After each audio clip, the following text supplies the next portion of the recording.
Welcome to Patka Classes. So আহি আছে আগন্তুক APSC প্ৰিলিমছৰ এক্সাম আৰু তাৰ কাৰণে অলৰেডি মই টেষ্ট সিৰিজ এটা উলিয়াইছিলোঁ তাতে এতিয়া 30টা টেষ্ট আছে য'ত 2025ৰ গুৰুত্বপূৰ্ণ নেশ্যনেল কাৰেণ্ট এফেয়াৰ্ছ লগতে অসমৰ গুৰুত্বপূৰ্ণ কাৰেণ্ট এফেয়াৰ্ছ আৰু জুন মাহলৈকে মে মাহলৈকে দিয়া হৈছে জুন মাহৰো এড কৰি দিম সোনকালে এই দুটা টেষ্ট নেশ্যনেল এটা আৰু অসম বেছড এটা যদিও জুন মাহৰ কাৰেণ্ট এফেয়াৰ্ছৰ ওপৰত বেছ কৰি প্ৰশ্ন অহাৰ সম্ভাৱনা অলপ কম তথাপিও সেইকেইটা লাষ্টত তোমাৰ 31, 32 টেষ্টকেইটা সেইকেইটা জুন মাহত থাকিব অ'কে আৰু লগতে এনভাইৰমেণ্টেলৰ এটাও দিব আছে সেইটো এড কৰিম ঠিক আছে মই লিখি দিম পেকেটত কোনটো টেষ্ট কিহৰ কাৰণে আৰু তাৰ আগতে লাষ্ট যিকেইটা মই টেষ্ট দিছোঁ 28, 29 most probably অ'কে এটা লিখা আছে তাতে সেইকেইটা 2024ৰ কাৰেণ্ট এফেয়াৰ্ছৰ বেছ দিছোঁ যিকেইটা মষ্ট ইম্পৰ্টেণ্ট কিছুমান কাৰেণ্ট এফেয়াৰ্ছ আছে যিবিলাক তোমাৰ ৰিপিটেটিভ নহয় যেনেকৈ তোমাৰ বাজেট এইবিলাক নহয় বাজেটটো তোমাৰ প্ৰতি বছৰ হৈ থাকে তো সেইবিলাক 2024ৰ পৰা তেনেকুৱা প্ৰশ্ন আহিব পাৰে কিন্তু 2024ত প্ৰথমবাৰ কিবা এটা হৈছে কিবা নতুন এটা স্কিম লঞ্চ কৰিছে তেনেকুৱা ধৰণৰ টপিকৰ পৰা প্ৰশ্ন এতিয়াও আহিব পাৰে অ'কে আমি যোৱাবাৰো দেখিছোঁ প্ৰিলিমছত প্ৰায় 2 বছৰমান কভাৰ কৰি দিছে কাৰেণ্ট এফেয়াৰ্ছৰ কুৱেশ্যনখিনিত ঠিক আছে 2 বছৰ 1.5 বছৰ কভাৰ হৈ যায় সো এবাৰো সেইকাৰণে 2024ৰ কিছুমান এড কৰি টোটেল তোমাৰ ইমানখিনি টেষ্ট দিয়া হৈছে কিন্তু বহুতে ৰিকুৱেষ্ট কৰি আছিলে যে আগৰ দিয়াৰ দৰে আগতে মই দিছিলোঁ কিছুমান ইম্পৰ্টেণ্ট MCQ চিলেক্ট কৰি দিওঁ দুবাৰমান আহিছে কমন কিন্তু লাষ্ট টাইম তেনেকৈ কমন অহা নাছিলে লাষ্ট টাইম অসমৰ ওপৰত বেছি প্ৰশ্ন অহা নাছিলে অসমৰ কাৰেণ্ট এফেয়াৰ্ছৰ ওপৰত তথাপিও ৰিকুৱেষ্টটো ৰক্ষা কৰি মই দিবলৈ আগবাঢ়িছোঁ এইটো ভিডিঅ'ত 50টা important current affairs questions on Assam based current affairs for upcoming APSC prelims কিন্তু এইখিনি ৰিভিজন হিচাপে চাব পাৰা ইয়াৰ পৰা যে আহিব অ'কে নাহিবও পাৰে এটাও প্ৰশ্ন তেনেকুৱা নহয় কাৰণ আজিকালি বস্তুবিলাক বহুত জটিল কৰি দিয়া হৈছে মুখ্যমন্ত্ৰীয়ে নিজেই কৈছে যে যিবিলাক কোচিং চেণ্টাৰবিলাকে পঢ়ায় সেইবিলাক পৰীক্ষাত আহিব নালাগে সেইবিলাক পৰীক্ষাত প্ৰশ্ন কাটিব নালাগে অ'কে চ' প্ৰশ্ন হয়তো অন্য কিছুমান বেলেগ ধৰণৰ আহিব পাৰে তেনেকুৱা এক্সপেক্ট কৰা তথাপিও ৰিভিজনৰ কাৰণে অসমৰ যিখিনি গুৰুত্বপূৰ্ণ টপিক আছিলে য'ৰ পৰা প্ৰশ্ন অহাটো উচিত ছাপ'জ মই যদি প্ৰশ্ন কাটিলোহেঁতেন তেতিয়াহ'লে এইবিলাক টপিকৰ পৰা প্ৰশ্ন কভাৰ কৰিলোহেঁতেন ত' তেনেকুৱা ধৰণৰ কিছুমান প্ৰশ্ন লৈ এইটো ভিডিঅ' আৰম্ভ কৰিছোঁ but take this as a revision class ইয়াত তোমাৰ অকল এইটোৰ ওপৰত বেছ কৰি তোমালোকে পৰীক্ষা দিব নাযাবা সেইটো এটা ইম্পৰ্টেণ্ট মেছেজ বুজি পাবা কথাটো আৰু লগতে তোমাৰ যিখিনি PDF দিয়া হৈছে মন্থলি PDF বা উইকলি যদি ছাবস্ক্ৰিপশ্যন আছে উইকলি PDFখিনি সেইখিনি ভালকৈ চাই গ'লে তেতিয়া তাৰ পৰা অধিক লাভ হ'ব বুলি আশা কৰিব পাৰি ঠিক আছে আৰম্ভ কৰিছোঁ ভিডিঅ'টো 50 most important MCQs for upcoming APSC prelims exam question number 1 Batadrava প্ৰজেক্টৰ ওপৰত প্ৰশ্ন হৈছে consider the following statements about the Batadrava project buildings shaped including research center shaped like whole and skill development center shaped like boat যিবিলাক তোমাৰ research centre তাত বনোৱা হৈছে সেইটো খোল বাদ্যৰ আকৃতিত বনোৱা হৈছে আৰু স্কিল ডেভেলপমেণ্টৰ যিটো চেণ্টাৰ সেইটো নাৱৰ আকৃতিত বনোৱা হৈছে বুলি কোৱা হৈছে ষ্টেটমেণ্টটোত কোনটো আমি ষ্টেটমেণ্ট শুদ্ধ বা কোনকেইটা শুদ্ধ তেনেকুৱা আমি উলিয়াব লাগে project features second statement project features the world's টলেষ্ট গুৰু আসন inside the main central building যিটো তোমাৰ গুৰু আসন আছে সেইটো ৱৰ্ল্ডৰ ভিতৰতে টলেষ্ট বুলি কোৱা হৈছে প্ৰজেক্টটো তোমাৰ 500 একৰ মাটিত আছে বুলি কোৱা হৈছে আৰু এইটো ইনগ্ৰেট কোৱা হৈছে ডিচেম্বৰ 29 তাৰিখে 2025 চ' প্ৰথম ষ্টেটমেণ্টটো শুদ্ধ হয় এইটো ইম্পৰ্টেণ্ট হয় এইটো শ্বেপকেইটা মনত ৰাখিবা কোনটো কি শ্বেপত বনোৱা হৈছে সুধিব পাৰে পৰীক্ষাত প্ৰশ্ন তাৰপিছত গুৰু আসনৰ সেইটো শুদ্ধ হয় প্ৰায় 25 মিটাৰমান আছিলে মই উল্লেখ কৰিছোঁ বাৰু এনচাৰ দিওঁতে Project is shaped spread across 500 acre of land আৰু inaugurated on December 29, 2025 so ইয়াৰ ভিতৰত তোমাৰ ষ্টেটমেণ্ট 3 টো শুদ্ধ নহয় বাকিকেইটা শুদ্ধ হয় ইনগ্ৰেশ্যনটো ডেটটো ঠিকে আছে only the statement 3 is not correct because it was on 50 acre it covers 162 বিঘা আৰু 50 acre total এৰিয়াটো so সেইটো নহয় 500 যিটো একৰ দিয়া হৈছে সেইটো ভুল নহয় এইটো শুদ্ধ নহয় so this statement is not correct statement 3 টো correct নহয় বাকিখিনি statement শুদ্ধ হৈছে ঠিক আছে গুৰু আসনটো আছে তেনেকুৱা আৰু আৰ্ট লগতে তোমাৰ যিটো আৰ্ট চেণ্টাৰ আছে ইয়াত মই দুটা উল্লেখ কৰিছোঁ খোল আকৃতিৰ ৰিচাৰ্চ চেণ্টাৰ আৰু স্কিল ডেভেলপমেণ্টৰ কাৰণে নাও আকৃতি আৰু লগতে তোমাৰ আৰ্ট যিটো চেণ্টাৰ আছে কলা কেন্দ্ৰ সেইটো তোমাৰ চিম্বল তালৰ আকৃতিত বনোৱা হৈছে তাল যিটো বজাই যে তাৰ আকৃতিত বনোৱা হৈছে next question number 2 about Ratan Tata electricity অতি গুৰুত্বপূৰ্ণ ইয়াৰ ওপৰত প্ৰশ্ন অহাৰ সম্ভাৱনা বহুত আছে অ'কে লোকেটেড ইন জাগিৰোড ষ্টেটমেণ্টকেইটা চোৱা লোকেটেড ইন জাগিৰোড আছাম এইটো আমি জানো সকলোৱে অ'কে হিজি statement it is an outsource semiconductor assembly and test centre the facility is expected to produce 100 million semiconductor chips daily the project investment is valued at 27,000 crore ইয়াৰ ভিতৰত কোনকেইটা statement শুদ্ধ আমি উলিয়াব লাগে আমি জাগিৰোডতো জানো অ'কে চ' এইটো 1 টো অভিয়াছলি কাৰেক্ট চ' ইয়াৰ ভিতৰত আমি যদি চাওঁ তেতিয়াহ'লে অভিয়াছলি আমি প্ৰথম এলিমিনেশ্যন যদি আমি কৰিব যাওঁ এটো ডাইৰেক্ট এলিমিনেট হৈ যাব চ' অপশ্যন বি চি আৰু ডিৰ মাজত হ'ব অ'কে আৰু এইটো হয়তো তোমালোকে গম পাইছা যে দিছ ইজ এ OS80 ইয়াত তোমাৰ প্ৰডাকশ্যন নকৰে বস্তুবিলাক বাহিৰৰ পৰা আনি আউটচোৰ্চ কৰি এছেম্বল কৰা হ'ব আৰু টেষ্টিং কৰা হ'ব মেইনলি এছেম্বলিং আৰু টেষ্টিঙৰ কাৰণে বনোৱা হৈছে এই চেণ্টাৰটো চ' এইটো ষ্টেটমেণ্টটো শুদ্ধ হয় অ'কে টু ষ্টেটমেণ্টটো শুদ্ধ হয় 1 and 2 আৰ কাৰেক্ট চ' এই আমি এইটো নোহোৱা কৰি দিব পাৰোঁ অ'কে চ' অনলি দিছ অপশ্যন এইকেইটাৰ ভিতৰত তোমাৰ হ'ব ইয়াৰ ভিতৰত আমি চাওঁ এতিয়া ডিটো আছে দ্য প্ৰজেক্ট যিটো fourth statement okay fourth statement চাইছোঁ the project investment is valued at 27,000 crore এইটো শুদ্ধ হয় অ'কে ফ'ৰ্থ ষ্টেটমেণ্টটো শুদ্ধ হয় এতিয়া আমাক এইটো হৈছে কি 100 মিলিয়ন হয় নে নহয় okay 100 million semiconductor produce কৰিব নাই ডেইলি সেইটো শুদ্ধ নহয় কাৰণ it is supposed to produce 48 million chips daily okay 48 মিলিয়নহে হেৰি কৰিব প্ৰডিউচ কৰিব চ' ষ্টেটমেণ্ট 3টো শুদ্ধ নহয় only statement 1, 2 and 4 are correct so' এইটো আমি তেনেকৈ চাই কোনটো হ'ব চিটো হ'ব আমাৰ কাৰেক্ট আনচাৰ ঠিক আছে চ' এনেকুৱা ধৰণৰ প্ৰশ্ন আশা কৰিব পাৰা of Ratan Tata electronic city next 2G বায়' ইথানল প্লেণ্ট এটাৰ বহুত নিউজত আছিলে চৰ্চা হৈছিলে সেইটো তোমাৰ যিটো নুমলীগড় ৰিফাইনেৰী লিমিটেড আছে তাৰ লগতে বনোৱা হৈছে 2G মানে ছেকেণ্ড জেনেৰেশ্যন ফাৰ্ষ্ট জেনেৰেশ্যনটো বনোৱা হৈছিলে তোমাৰ ক'ৰ পৰা যিবিলাক তোমাৰ কুঁহিয়াৰ ৰস মেইনলি তোমাৰ যিবিলাক খাদ্য বস্তু কুঁহিয়াৰ ৰস বা অন্য ধৰণৰ বাৰ্লি চাৰ্লি এনেকুৱা ধৰণৰ বস্তুৰ পৰা বনোৱা হৈছিলে ইথানল কিন্তু এতিয়া ছেকেণ্ড জেনেৰেশ্যনটো নন ফুড বেছড বা ইথানল বনোৱা মানে উদ্দেশ্য লোৱা হৈছে তাৰ ভিতৰত মেইন আছে তোমাৰ বেম্বু বা অন্য ধৰণৰ বায়'মাছ যিবিলাক আমি নেখাওঁ চ' সেইটোৰ ওপৰত বনোৱাৰ কথা বনোৱা মানে এটা প্লেন বনোৱা হৈছে নুমলীগড়ত চ' ইয়াৰ ভিতৰত আমাৰ ষ্টেটমেণ্টকেইটা আমি চাওঁ It is located in Numaligarh, Assam. Huddha statement. It is inaugurated by the Union Finance Minister. It utilizes bamboo and non-food biomass for fuel production. So it Huddha hoy. Okay, it has a production capacity of 50,000 tons of fuel grade ethanol per annum. So here bhitor amar kuntu statement Huddha amak lage 1 to Huddha hoy,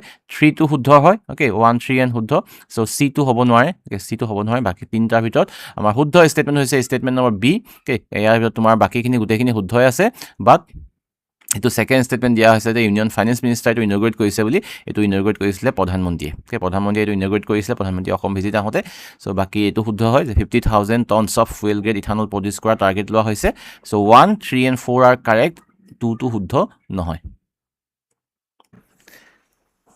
next question number 4 about Guwahati gateway terminal Guwahati gateway terminal inaugurate কৰিছিলে নিৰ্মলা সীতাৰমণে তাত বিষয়ে কেইটামান statement দিয়া হৈছে কোৱা হৈছে যে it is India's first modern river ferry terminal নদীত চলা ফেৰীৰ কাৰণে এটা মডাৰ্ণ ফেৰী টাৰ্মিনেলটো ইণ্ডিয়াৰ প্ৰথম এইটো শুদ্ধ হয় inaugurated by Nirmala Sitharaman already মই কৈছোঁ তো এইটো শুদ্ধ statement the project features a circular floating jetty design তাৰপিছতে লাষ্টতো কোৱা হৈছে it is build with a 6,800 square metre terminal area and 172 metre link span এটা লিংক স্পেন আছে তালৈকে যোৱাৰ 172 মিটাৰৰ আৰু টোটেল এৰিয়াটো তোমাৰ হেৰি হৈছে এৰিয়া হৈছে 6,800 স্কুৱেৰ মিটাৰ এতিয়া এইটো ষ্টেটমেণ্ট শুদ্ধ হয় ষ্টেটমেণ্ট 4টো শুদ্ধ হয় চ' ইয়াৰ ভিতৰত তোমাৰ ষ্টেটমেণ্ট যদি আমি চাওঁ গোটেইকেইটা ষ্টেটমেণ্ট শুদ্ধ নহয় কাৰণ ষ্টেটমেণ্ট 3টো শুদ্ধ নহয় এইটো তোমাৰ এইটো বনোৱা হৈছে তোমালোকে ফটোছৰ হয়তো দেখিছা শ্বেপটো তোমাৰ টি শ্বেপৰ হয় টি শ্বেপৰ হয় এইটো চাৰ্কুলাৰ ডিজাইন নহয় ইয়াত চাৰ্কুলাৰ বুলি কোৱা হৈছে চ' ষ্টেটমেণ্ট যিটো 3 আছে ষ্টেটমেণ্ট সেইটো শুদ্ধ নহয় বাকী তোমাৰ গীতা শুদ্ধ 1, 2 and 4 are correct so' option এটো ইয়াত শুদ্ধ হ'ব অপশ্যন এ ইজ শুদ্ধ এইটো টি শ্বেপড ফ্লটিং যেটি হয় চাৰ্কুলাৰ শ্বেপডৰ নহয়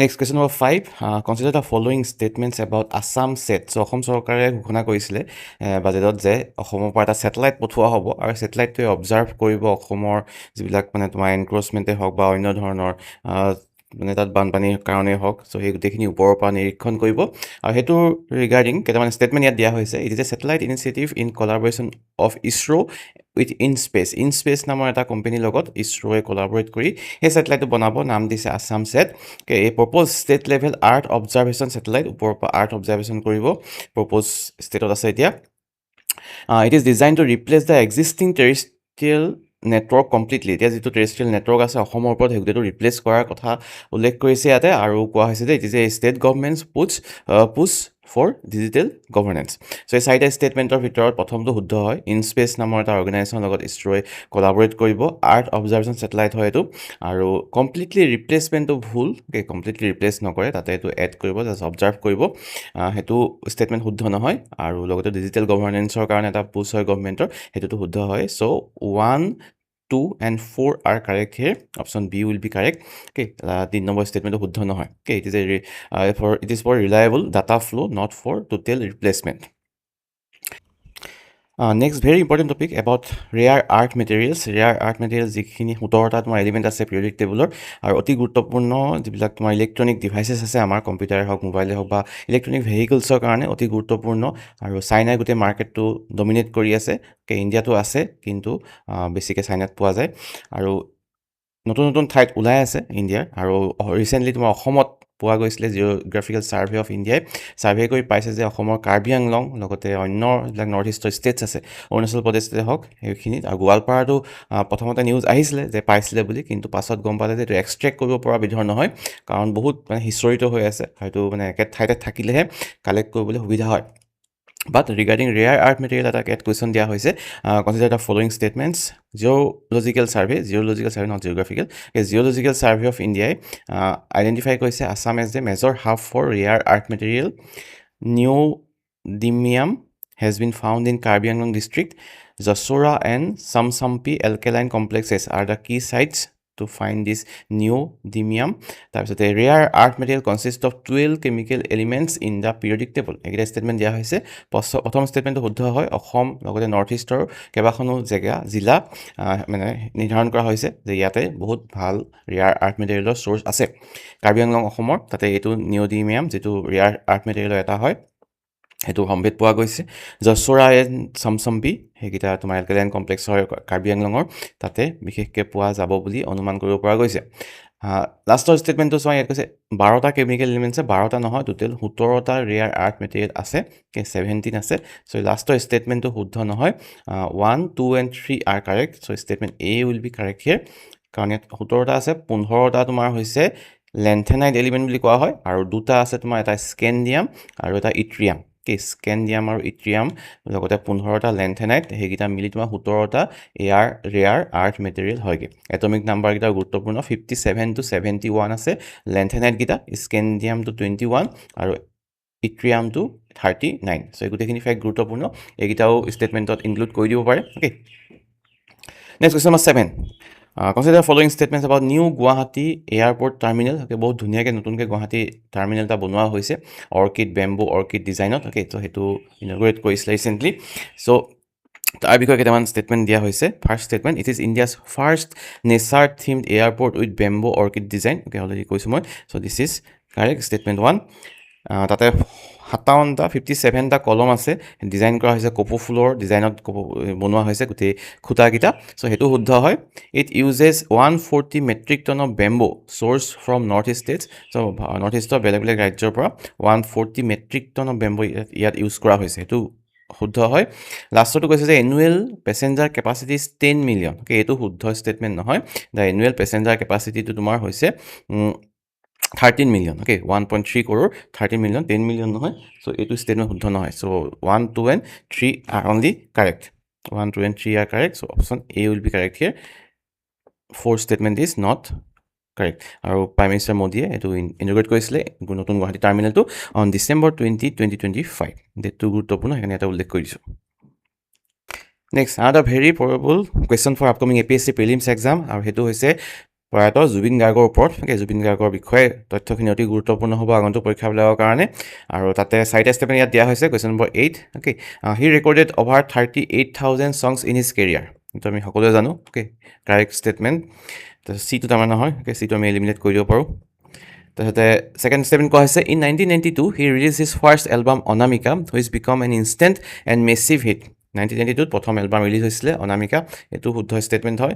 in 2015 he wrote directed produced and starred in Mission China breaking records as the first Assamese film to cross 6 crore mark এইটো শুদ্ধ হয় 6 crore মাৰ্ক ক্ৰছ কৰিছিলে মিছন চাইনাই প্ৰথম অসমীয়া চিনেমা বাট ইয়াত ভুলকৈ দিয়া হৈছে ইয়েৰটো ভুলকৈ দিয়া হৈছে ইয়েৰটো ভুলকৈ দিয়া হৈছে 2015 নহয় এইটো 2017 চন হ'ব লাগিছিলে he was born on 18 November fourth statement এইটো শুদ্ধ হয় so' 1, 2 and 4 are correct third ষ্টেটমেণ্টটো শুদ্ধ নহয় so' B will be correct option here next question number 9 consider the following statements about Shahid Smarak গুৱাহাটীত তোমাৰ শ্বহীদ স্মাৰক মুকলি কৰা হৈছে বৰাগাঁৱত তাতে তোমাৰ 855জন যিজন শ্বহীদ আছিলে অসম আন্দোলনৰ 1980s আৰ্লি 80s সময়ত যিটো আন্দোলন হৈছিলে অসমৰ বচাবৰ কাৰণে বাংলাদেশী অনুপ্ৰৱেশকাৰীৰ বিৰুদ্ধে চ' সেই আন্দোলনৰ যিসকল শ্বহীদ আছিলে তেওঁলোকৰ স্মৃতিত বনোৱা হৈছে শ্বহীদ স্মাৰক আৰু তাৰ ৰিলেটেড কেইটামান ষ্টেটমেণ্ট দিয়া হৈছে কুৱেশ্যন নম্বৰ 9 ষ্টেটমেণ্টকেইটা এবাৰ চাই লোৱা নিজেই মানে এবাৰ চাবা যে পাৰা নোৱাৰা কৰিব তাৰপিছত এনচাৰটো হেৰি কৰিব লাগিলে পজ কৰি ল'বা পজ কৰি এবাৰ কুৱেশ্যনটো পঢ়ি এবাৰ নিজে চাই ল'বা যে এইটো কোনটো হ'ব correct answer it commemorates the 855 martyrs of the Assam movement obviously correct statement and the tower height is 225 feet এইটো correct statement it is situated on 150 bigha land in Boragaon it was inaugurated on August 15 2025 so ইয়াৰ ভিতৰত কোনটো হ'ব কোনটো হ'ব এইটো হ'ব correct statement 4 কাৰণ ইয়াতে ভুলকৈ দিয়া হৈছে কোনটো ডেটটো ভুলকৈ দিয়া হৈছে বাকীখিনি শুদ্ধ ষ্টেটমেণ্ট 150 বিঘা মাটি 225 ফিট এই হাইটটো ইম্পৰ্টেণ্ট টাৱাৰ হাইটটো বাট ইম্পৰ্টেণ্ট ইজ ডেট অলছ' ডেটটো ডিচেম্বৰৰ 10 তাৰিখে এইটো ইনগ্ৰেট কৰা হৈছে শ্বহীদ দিৱসৰ দিনাখনি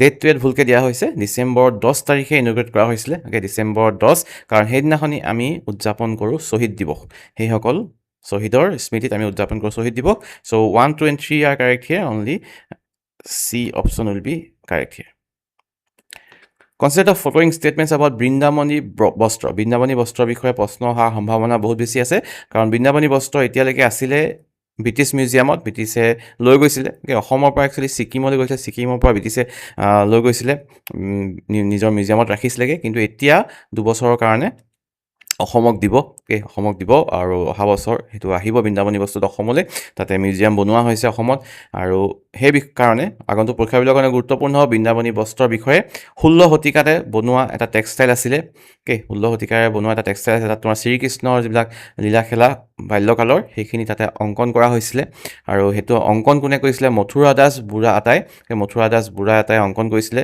শংকৰদেৱৰ মানে শিষ্য It was woven between 1567 to 1569 1567 পৰা 1569 চনৰ ভিতৰত এই মানে বস্ত্ৰখন অংকন কৰা হৈছিলে বৰপেটাত সেইটো শুদ্ধ ষ্টেটমেণ্ট হয় তিনিটা শুদ্ধ ষ্টেটমেণ্ট হয় লাষ্টটো কোৱা হৈছে it was requested by the Ahom king Gadadhar Singha so' সেই ষ্টেটমেণ্টটো শুদ্ধ নহয় কাৰণ এই যিটো বৃন্দাবনী বস্ত্ৰ আঁকিবলৈ অনুৰোধ কৰিছিলে কোচ ৰজা নৰনাৰায়ণে অংকন কৰিবলৈ এইটো নিৰ্দেশ মানে হেৰি কৰিছিলে ৰিকুৱেষ্ট কৰিছিলে so' statement 4 is not correct first 3 statements are correct in question number 10 10 number question এইটা শুদ্ধ 1, 2, 3 option A will be correct এইটো শুদ্ধ হেৰিটো ষ্টেটমেণ্ট হৈছে নৰনাৰায়ণে এইটো ৰিকুৱেষ্ট কৰিছিলে AI এংকৰ কেইটামান লঞ্চ কৰিছে অসম চৰকাৰে তাৰ ওপৰতো প্ৰশ্ন আহিব পাৰে consider the following statements about AI anchors by Assam government বুলিও তাতে উল্লেখ কৰিব পাৰে চ' প্ৰথম ষ্টেটমেণ্ট অংকিতা দুটা আছে AI এংকৰ এটা নাম হৈছে অংকিতা আৰু ল'ৰাটোৰ নাম হৈছে Ankur Ankita stands for Assam's new age knowledge based information technology anchor সেইটো এটা ষ্টেটমেণ্ট দিয়া হৈছে ছেকেণ্ড ষ্টেটমেণ্ট দিয়া হৈছে it was launch to decode cabinet decisions to and public policies যিবিলাক কেবিনেটৰ ডিচিজন হয় সেইখিনি মানুহৰ ডিক'ড কৰিবৰ কাৰণে মানুহক সহজভাৱে বুজাবৰ কাৰণে লগতে যিবিলাক গভৰ্ণমেণ্টৰ পলিচি আছে সেইখিনিও মানুহৰ মাজত নিবৰ কাৰণে এই AIটো লঞ্চ কৰা হৈছে এংকৰটো লঞ্চ কৰা হৈছে বুলি কোৱা হৈছে male anchor Ankur was launch to take social welfare schemes to public যিবিলাক সমাজ কল্যাণৰ স্কিম আছে সেইখিনিও ৰাইজৰ মাজলৈ নিবৰ কাৰণে অংকুৰ নামৰ AI এংকৰটো লঞ্চ কৰা হৈছে this AI anchors were launch in December 2025 এই গোটেই ষ্টেটমেণ্টৰ ভিতৰত 4 নম্বৰ ষ্টেটমেণ্টটো শুদ্ধ নহয়, বাকী 3টা ষ্টেটমেণ্ট শুদ্ধ হয়, কাৰণ এইটো তোমাৰ ডিচেম্বৰত নহয় মে' মাহত লঞ্চ কৰা হৈছিলে। মে' মাহত লঞ্চ কৰা হৈছিলে, মে' মাহৰ কাৰেণ্ট এফেয়াৰ্ছত এইটো মই ডিছকাছ কৰিছিলোঁ। So' this first three statements are correct here 1 2 3, so' option A will be correct here regarding question number 11. Next, another important question, consider the following statements about the year of books. 2025 বৰ্ষটো Assam চৰকাৰে উদযাপন কৰিছিলে কিতাপৰ বৰ্ষ হিচাপে, গ্ৰন্থ বৰ্ষ হিচাপে, আৰু সেইকাৰণে বহুতখিনি তাতে নতুন ষ্টেপ কিছুমান লোৱা হৈছিলে অসমীয়া কিতাপৰ প্ৰচলনৰ কাৰণে, প্ৰচাৰৰ কাৰণে। এইটো গভৰ্ণমেণ্টে কৈছিলে, এইটো ফষ্টাৰে ৰিডিং কালচাৰ, মানুহৰ যে পঢ়াৰ এটা সংস্কৃতি গঢ়ে, সেইটো কাৰণে অসম চৰকাৰে কৈছিলে। এইটো শুদ্ধ ষ্টেটমেণ্ট হয়। দ্য যুৱা লেখক সন্মান awards A grant of 50,000 rupees, 40 বছৰৰ অনুৰ্ধৰ যিখিনি লেখক আছে তেওঁলোকক চৰকাৰে 50,000 টকা দিয়া বুলি এতিয়া ষ্টেটমেণ্টত উল্লেখ কৰা হৈছে। Third statement, government employees were given 1,000 rupees for buying books, চৰকাৰী কৰ্মচাৰী আছে তেওঁলোকক 1,000 টকাকৈ দিছে বুলি উল্লেখ কৰিছে। Major book fairs were organised in several districts including Guwahati, Jorhat, অন্য বহুত জেগাতে মেজৰ বুক ফেয়াৰ উদযাপন কৰা হৈছে, চৰকাৰে সাহায্যও দিছে উদযাপন কৰিবৰ কাৰণে। এতিয়া প্ৰশ্নটোলৈ আহোঁ। প্ৰশ্নটো সোধা হৈছে ইয়াৰ ষ্টেটমেণ্টৰ ভিতৰত কোনকেইটা ষ্টেটমেণ্ট শুদ্ধ। চ' ইয়াৰ ভিতৰত কাৰেক্ট কি হ'ব? প্ৰথম ষ্টেটমেণ্টটো কাৰেক্ট হয়, থাৰ্ডটো কাৰেক্ট হয়, ফ'ৰ্থটো কাৰেক্ট হয়, ছেকেণ্ড ষ্টেটমেণ্টটো অলপমান খেলি মেলি আছে, কাৰণ যুৱা লেখক যিটো সন্মান দিয়া হৈছে প্ৰায় 800তকৈ ওপৰত অলপ 830 মান, প্ৰথমতে 1,000 দিয়া কথা আছিলে, 1,000ক 800 কিমানক দিয়া হৈছিলে, 50,000 কিন্তু দিয়া নাই, 25,000কৈ দিয়া হৈছে। So' only 1, 3 and 4 are correct here, option B will be correct. Second ষ্টেটমেণ্টটো শুদ্ধ নহয়, 25,000 টকাকৈ দিয়া হৈছিলে। Next question number 13 is about Assam civilian awards, যিটো 2025 বৰ্ষত ঘোষণা কৰা হৈছিলে, 2026ত এতিয়ালৈকে কৰা হোৱা নাই। 2025তে লাষ্ট কৰা হৈছে, 2026ত কৰা হোৱা নাই। চ' সেইটো এটা কমি গৈছে আৰু পৰীক্ষাৰ কাৰণে পঢ়িবলৈ। এনিৱে, চ' এইটো গুৰুত্বপূৰ্ণ হ'ব। 2025ৰ যিটো এৱাৰ্ড সেইটো ফৰ্মেলি প্ৰেজেণ্ট কৰা হৈছিলে March 30, 2025 বুলি ফাৰ্ষ্ট ষ্টেটমেণ্টটো দিয়া হৈছে। ছেকেণ্ড ষ্টেটমেণ্টটো দিয়া হৈছে Assam Baibhav 2024 was awarded to lieutenant general Rana Pratap Kalita. Third statement, the awards are categorized into Boibhav, Hourav and Gaurav. The prize money for Assam Boibhav award is 10 lakh rupees. চ' এইকেইটা ষ্টেটমেণ্টৰ ভিতৰতে কোনকেইটা ষ্টেটমেণ্ট শুদ্ধ আমি চাব লাগে। মাৰ্চৰ 30 তাৰিখে ইনগ্ৰেট কৰা হৈছে, প্ৰেজেণ্ট কৰা হৈছিলে, সেইটো শুদ্ধ হয়। ৰাণা প্ৰতাপ কলিতা লেফটেনেণ্ট জেনেৰেল, অসমৰ পৰা গৈ লেফটেনেণ্ট জেনেৰেল হৈছিলে ইণ্ডিয়ান আৰ্মি, তেওঁক দিয়া হৈছে অসম বৈভৱ বঁটা। ইয়াত ইয়েৰটো গুৰুত্বপূৰ্ণ, 2024ৰ কাৰণেই দিয়া হৈছে, 2025ত ঘোষণা কৰা হৈছে। লাষ্ট ইয়েৰটোৰ কাৰণে দিয়া হয়। যদি ইয়াত তোমাৰ 2025 বুলি দি দিলেহেঁতেন তেতিয়াহ'লে কিন্তু এইটো ষ্টেটমেণ্টটো শুদ্ধ নহ'লহেঁতেন। থাৰ্ড ষ্টেটমেণ্টটো দিয়া হৈছে, ষ্টেটমেণ্ট সেইকেইটা এৱাৰ্ডকেইটা ভাগ কৰা হয় বৈভৱ, সৌৰভ আৰু গৌৰৱ, সেইটো শুদ্ধ হয়। প্ৰথম 3টা ষ্টেটমেণ্টেই কাৰেক্ট। ফ'ৰ্থ ষ্টেটমেণ্টটো কি কৈছে? The prize money for Assam Baibhav award is 10 lakh rupees, এইটো ষ্টেটমেণ্ট শুদ্ধ নহয়, কাৰণ 5 লাখ দিয়ে। 5 লাখ দিয়ে, সৌৰভক 4 লাখ দিয়ে, গৌৰৱক 3 লাখ দিয়ে, সেইটো গুৰুত্বপূৰ্ণ। চ' 10 লাখটো শুদ্ধ নহয়। Statement 4 is not correct. 1 2 3 statements are correct, option A will be correct here. Next question number 14, another important question, districts, জিলা ঘোষণা কৰিছে অসমৰ কেইবাখনো জিলা, এইবিলাক ডাঙৰ ডাঙৰ জিলা আছে য'ত তোমাৰ সদৰলৈ অলপ দূৰ হয়, এইবিলাক দূৰণিবতীয়া গাঁও আছে, অঞ্চল আছে। চ' সেইকাৰণে অলপমান ভাগ কৰি জিলা ঘোষণা কৰা হৈছে। তাতো তোমাৰ এনেকৈ ডিষ্ট্ৰিক্টৰ নিচিনা অফিচ থাকিব, সকলো সুবিধা নাপালেও যিবিলাক জৰুৰী সুবিধা তাতে পাব, একদম আহিব নালাগে আৰু চেণ্টাৰলৈ। চ' সেইটো কাৰণে ঘোষণা কৰা হৈছে অসমত কিছুমান জিলা, এতিয়ালৈকে তোমাৰ 49খন জিলা ঘোষণা কৰা হ'ল। প্ৰথম বেটছত তোমাৰ 39খন, ছেকেণ্ড বেটছত তোমাৰ 10খন ডিষ্ট্ৰিক্ট ঘোষণা কৰা হৈছিলে, আৰু এইটো ভাৰতৰ ভিতৰতে ছেকেণ্ড বুলি ইয়াত ষ্টেটমেণ্টত উল্লেখ কৰা হৈছে। তো ষ্টেটমেণ্টবিলাক কি এবাৰ চাই লওঁ আমি ওপৰে ওপৰে। The initiative aims to create smaller administrative and bill' the district level. তো ডিষ্ট্ৰিক্ট লেভেলৰ তলত কিছুমান হেৰি কৰা হৈছে, স্মলাৰ এডমিনিষ্ট্ৰেটিভ প্ৰশাসনটো ভাগ কৰি দিয়া হৈছে, সেইটো ষ্টেটমেণ্ট দিয়া হৈছে। Second statement, in the second phase 10 new districts were inaugurated in August 2025। প্ৰথম 39খন আছিলে, ছেকেণ্ড ফেজত 10খন কৰা হৈছিলে আগষ্ট 2025ত।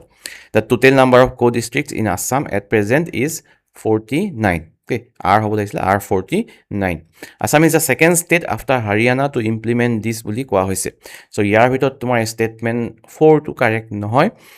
1 2 3 আৰ কাৰেক্ট, কাৰণ অসম প্ৰথম ৰাজ্য, গোটেই ভাৰতবৰ্ষৰ ভিতৰত প্ৰথম ৰাজ্য এই জিলা পদ্ধতিটো অৱলম্বন কৰা অসম হৈছে প্ৰথম ৰাজ্য। আৰু প্ৰথম ফেজটো অক্টোবৰ 2024ত কৰা হৈছিলে, 39খন ডিষ্ট্ৰিক্টৰ যি ক'লোঁ ডিষ্ট্ৰিক্টৰ কথা, আৰু ছেকেণ্ড ফেজটো আগষ্ট 2025ত কৰা হৈছিলে। Next, consider the following statements about Assam গভৰ্ণমেণ্টছ গান পলিচি।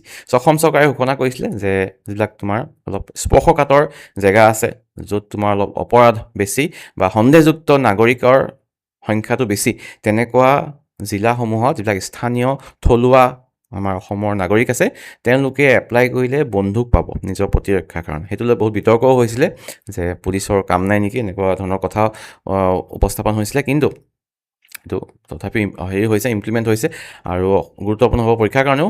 ষ্টেটমেণ্টকেইটা আমি চাওঁ কি কি দিয়া আছে। It allows arms licences for indigenous inhabitants in vulnerable remote areas. সেইটো শুদ্ধ, অ'কে, এইটো ক'লোৱেই। It aims to address security concerns along the Bangladesh border, এইটোও শুদ্ধ। It covers all inter state borders of Assam, এইটো আমি চাম পিছত। It was approve by Assam cabinet in May' 2025, এইটো শুদ্ধ হয়। এই ষ্টেটমেণ্টটো কিন্তু শুদ্ধ নহয়, ষ্টেটমেণ্ট 3টো, কাৰণ যিবিলাক বৰ্ডাৰ ডিষ্ট্ৰিক্ট আছে উইথ আদাৰ ষ্টেটছ অফ নৰ্থ ইষ্ট, অসমৰ লগতে নৰ্থ ইষ্টৰ অন্য যিবিলাক মানে ৰাজ্যই সীমা ভাগ বতৰা কৰিছে, চ' সেই সীমাত থকা জিলাবিলাকৰ কাৰণে এইটো নহ'ব। অ'কে, চ' সেইটো কাৰণে কি হ'ব, 1, 2 and 4টোহে কাৰেক্ট হ'ব, 3টো কাৰেক্ট নহয়।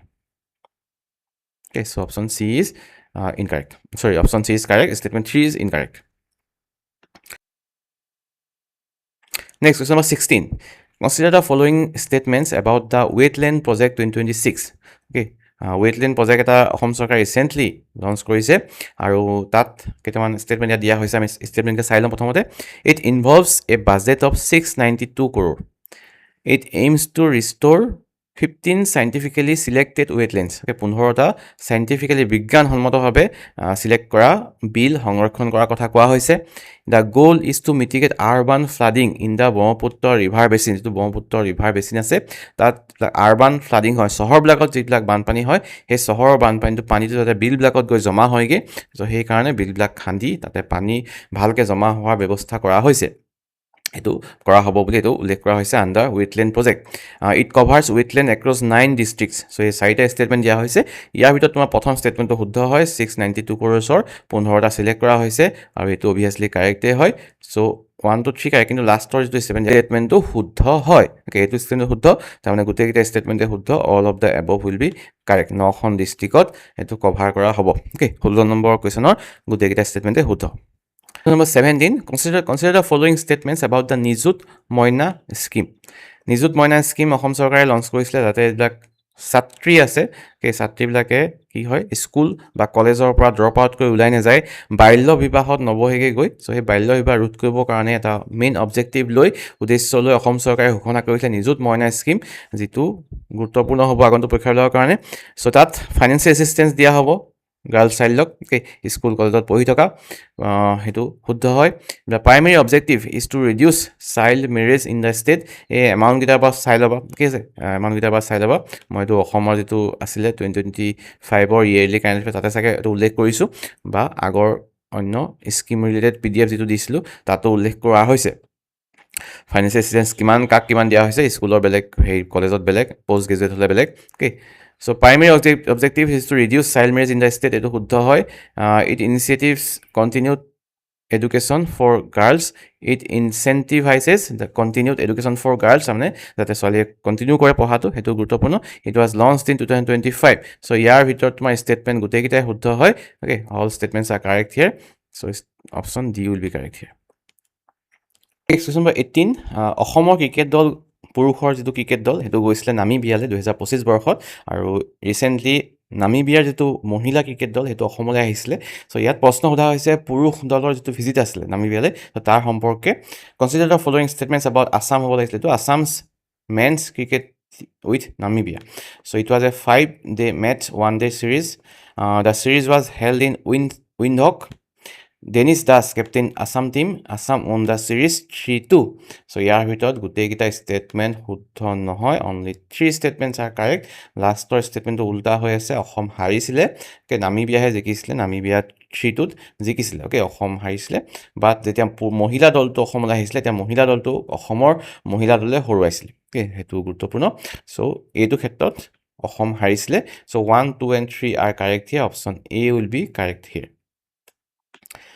Next, consider the following statements about Siknas Walhao National Park. এইটো অতি গুৰুত্বপূৰ্ণ নতুন latest national park of Assam 8 number national park of Assam statement 1 is correct it focused on the conservation of endangered pygmy hog এটা statement দিয়া হৈছে second ষ্টেটমেণ্টটো third statement দিয়া হৈছে the governor of Assam officially notified the Chirang Ripu elephant reserve area as Sikhna Jwhwlao national park on March 5, 2025 সেইটো statement দিয়া হৈছে fourth statement it is the third national park in Bodoland okay third national park in Bodoland হয় কাৰণ মানস আৰু Raimona national park হ'ল থাৰ্ডতে এখন হৈছে চ' এই ষ্টেটমেণ্টটো 4টো শুদ্ধ হয় এই ষ্টেটমেণ্ট 1টো শুদ্ধ হয় so' 1 and 4 are correct okay so' either B হ'ব নহ'লে ডি হ'ব বি আৰু ডিৰ মাজত এতিয়া আছে খেলটো নহয় ডিটো নহয় 1 আৰু 2হে আছে চ' 1 আৰু 4 কাৰেক্ট হয় তাৰমানে অপশ্যন বি এ হ'ব যদিও আমি নাজানো যে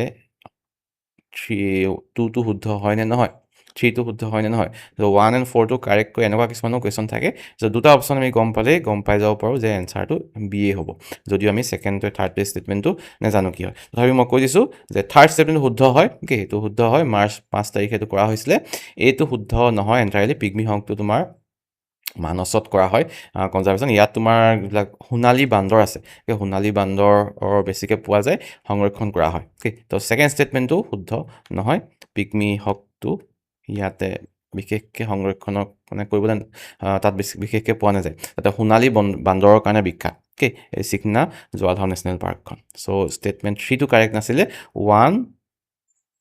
ষ্টেটমেণ্ট 2টো কাৰেক্ট নাছিলে 1, 3 and 4 are correct here next question number 20 অতি গুৰুত্বপূৰ্ণ ৰিচেণ্ট হৈছে এইটো অ'কে য'ত অসমৰ মুখ্যমন্ত্ৰীয়ে ইনগ্ৰেট কৰিছে এটা cricket museum Assam's cricket museum এইটো প্ৰথম তেনেকুৱা ক্ৰিকেট মিউজিয়াম হয় সেইটো গুৰুত্বপূৰ্ণ ফাৰ্ষ্ট ষ্টেটমেণ্টে দিয়া হৈছে it is the first cricket museum of state সেইটো শুদ্ধ হয় it was officially open and inaugurated by Assam chief minister on May 18, 2026 সেইটো এটা ষ্টেটমেণ্ট দিয়া হৈছে the museum displays official Indian cricket team jerseys of Riyan Parag and Uma Chetry কিয় কৰা হৈছে ৰিয়ান পৰাগ হৈছে অসমৰ পৰা গৈ ইণ্ডিয়ান ক্ৰিকেট টিমত খেলা প্ৰথমজন খেলুৱৈ ক্ৰিকেটাৰ সেইকাৰণে তেওঁৰ জাৰ্চি আছে উমা চেত্ৰী মহিলা দলৰ প্ৰথম খেলুৱৈ অসমৰ তেওঁৰ জাৰ্চি আছে চ' থাৰ্ড ষ্টেটমেণ্টটো শুদ্ধ হয় তাৰ লগতে তোমাৰ এখন ডকুমেণ্টেৰী ৰিলিজ কৰা হৈছিলে নাম আছিলে the golden innings legacy of Assam cricket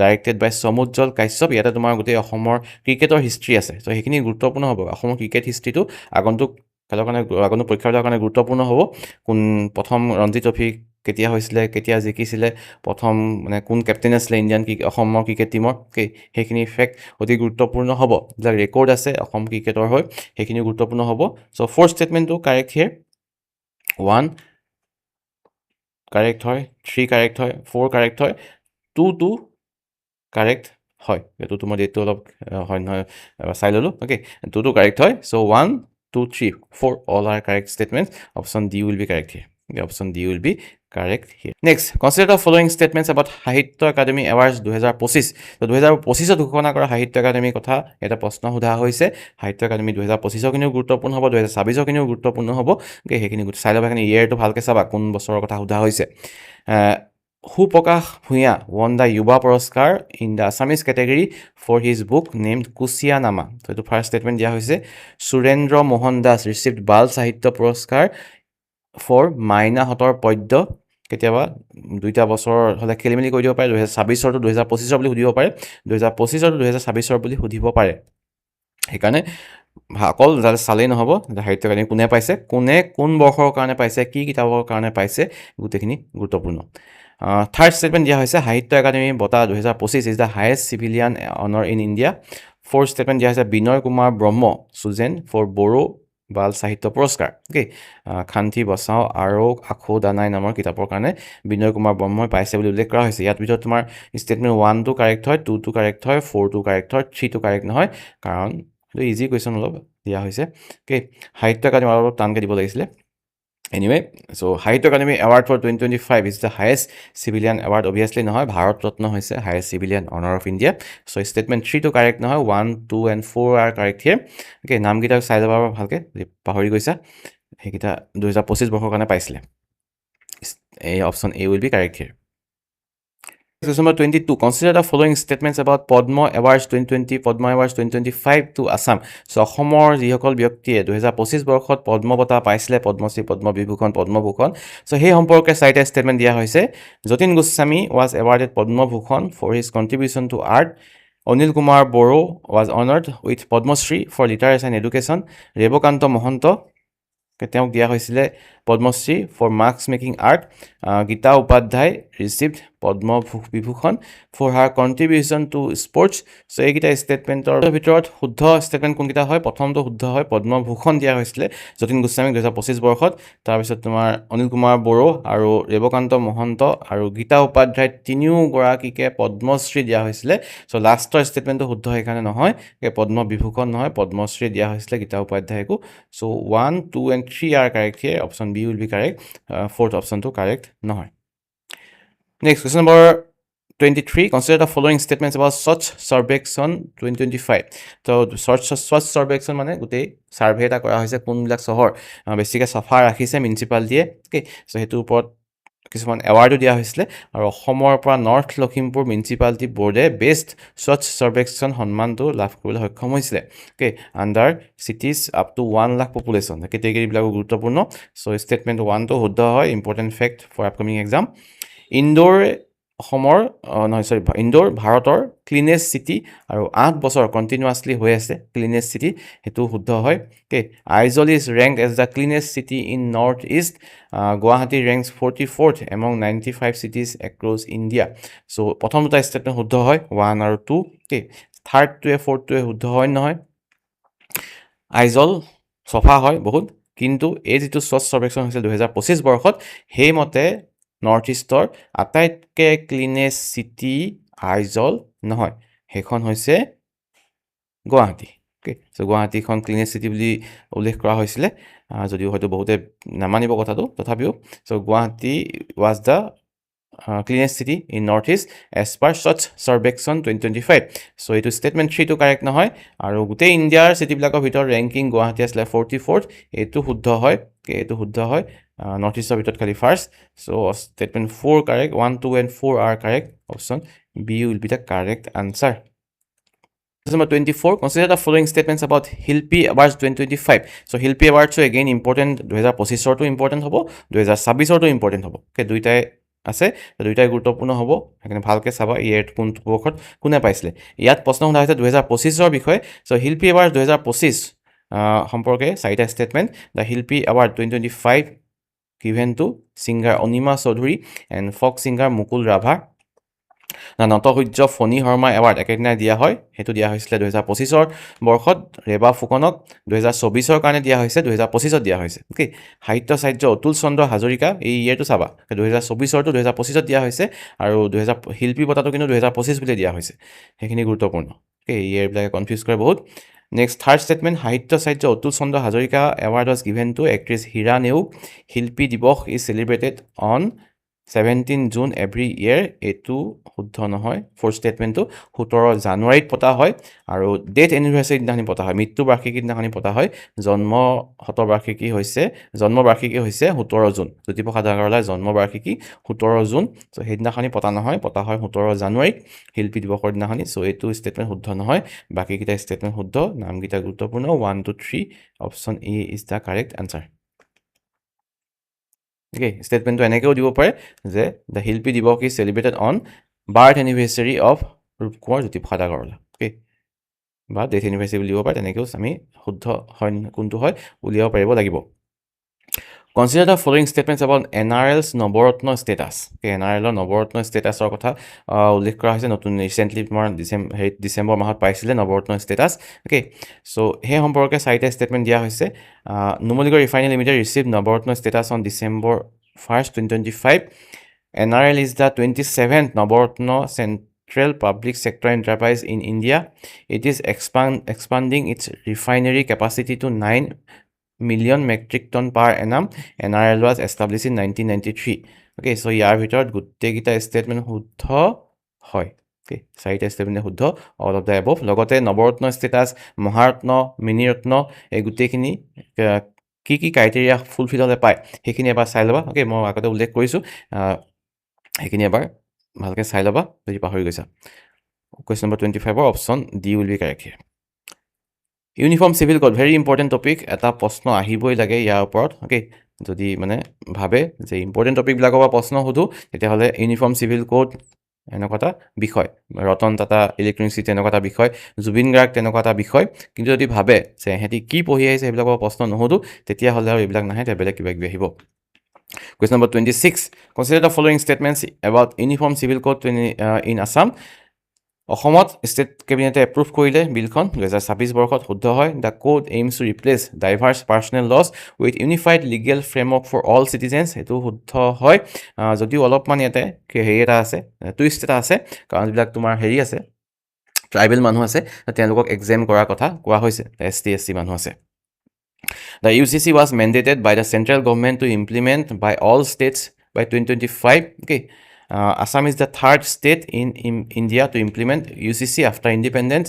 এইটো ষ্টেটমেণ্ট শুদ্ধ হয় বহুতবাৰ মই কৈছোঁ উল্লেখ কৰিছোঁ উত্তৰাখণ্ড গুজৰাটত হৈছে তাৰপিছতে অসমত হৈছে ফ'ৰ্থ ষ্টেটমেণ্ট শুদ্ধ হয় অ'কে চ' অপশ্যন বিটো ডাইৰেক্ট আমি কাটি দিব পাৰোঁ নহয় বুলি অ'কে তাৰপিছত তোমাৰ ফাৰ্ষ্ট ষ্টেটমেণ্টটো শুদ্ধ হয় অ'কে চ' আমি চিটো কাটি দিব পাৰোঁ চিটো এলিমিনেট কৰি দিব পাৰোঁ চ' এ আৰু ডিৰ ভিতৰত হ'ব ইয়াৰ ভিতৰত এতিয়া যিহেতু দুটা ষ্টেটমেণ্ট ভুল বুলি ইয়াত কোনোতো হেৰি নাই চ' আমি হেৰিটো শুদ্ধ বুলি ধৰি ল'ব লাগিব যে ষ্টেটমেণ্ট টুটো সকলো মানুহৰ কাৰণে সেইটো ইমপ্লিমেণ্ট কৰা হ'ব বুলি ধৰি ল'ব লাগিব অ'কে যদিও তাতে এটা টুইষ্ট যদি অলপ স্পেচিফাই কৰে যে সেইটো includes the SC population also' তেতিয়া কিন্তু এইটো শুদ্ধ নহ'ব চ' ইয়াত এতিয়া শুদ্ধ হ'ব আমাৰ বিটুইন অপশ্যন ডি আৰু অপশ্যন এ চ' ডিটো শুদ্ধ নহয় অপশ্যন এটোৱে শুদ্ধ হ'ব কাৰণ ইয়াত কোৱা হৈছে যে UCCটো মেণ্ডেট কৰিবৰ কাৰণে চেণ্ট্ৰেল গভৰ্ণমেণ্টে অৰ্ডাৰ দিছে চব ষ্টেটকে 2025 ভিতৰত 2025 দিয়া হৈছিলে বুলি কিন্তু সেইটো শুদ্ধ নহয় এইটো তোমাৰ নিৰ্দেশনাত্মক নীতি হয় okay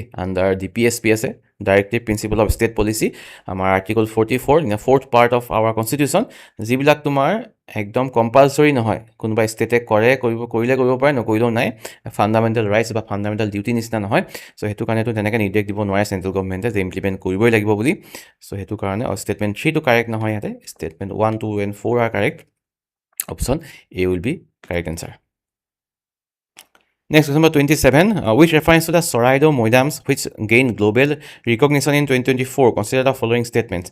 So, 2024 World Heritage Site ঘোষণা কৰা হৈছিলে Soraido Moidamok. So, সেই সম্পৰ্কে তিনিটা statement দিয়া হৈছে কোৱা হৈছে যে it is recognized as India's 43rd World Heritage Site and represents the first cultural site from Northeast India to join UNESCO list.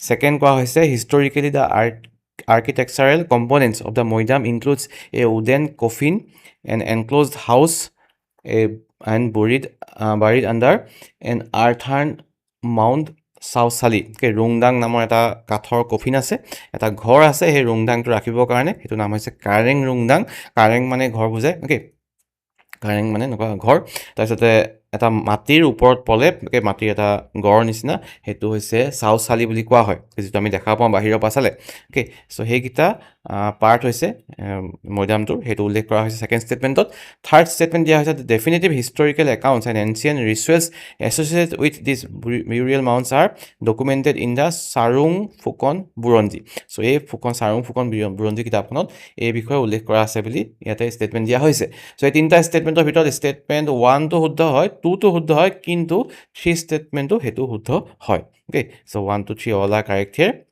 ভালকৈ চাই ল'বা গোটেই পাৰ্টকেইটা নামকেইটা গুৰুত্বপূৰ্ণ অ'কে চৰাইদেউ ডিষ্ট্ৰিক্টত পৰে এতিয়া so' 1, 2, 3 all are correct here D option is correct Question number 28. The prestigious Upendranath Brahma Soldier Humanity Award was represented to Her Majesty Gailium Asi Dorji Wangmo Wangchuk. She holds which official title? তেওঁক দিয়া হৈছে উপেন্দ্ৰনাথ বৰ্মা বঁটা যাক তোমাৰ বড়োফা বুলি কোৱা হয় Bodo student leader আছিলে অ'কে অতি কম বয়সত ঢুকাইছিলে বড়ো যি আন্দোলন তেওঁলোকৰ আন্দোলনৰ মুখ্য এজন প্ৰতিনিধি আছিলে চ' সেই উপেন্দ্ৰনাথ ব্ৰহ্মৰ নামত এটা ছ'লজাৰ অফ হিউমেনিটি এৱাৰ্ড দিয়া হয় যোৱা বছৰ দিয়া হৈছিলে ৱাংমো ৱাংচুকক অ'কে তেওঁ কি হয় সুধিছে তেওঁ কোন হয় princess royal of Thailand chief environmental envoy of Nepal chairperson of the SAARC cultural centre queen mother of Bhutan okay তেওঁ হৈছে প্ৰিন্সেছ ৰয়েল অফ থাইলেণ্ড নহয় তেওঁ হৈছে queen mother of Bhutan option A will be correct here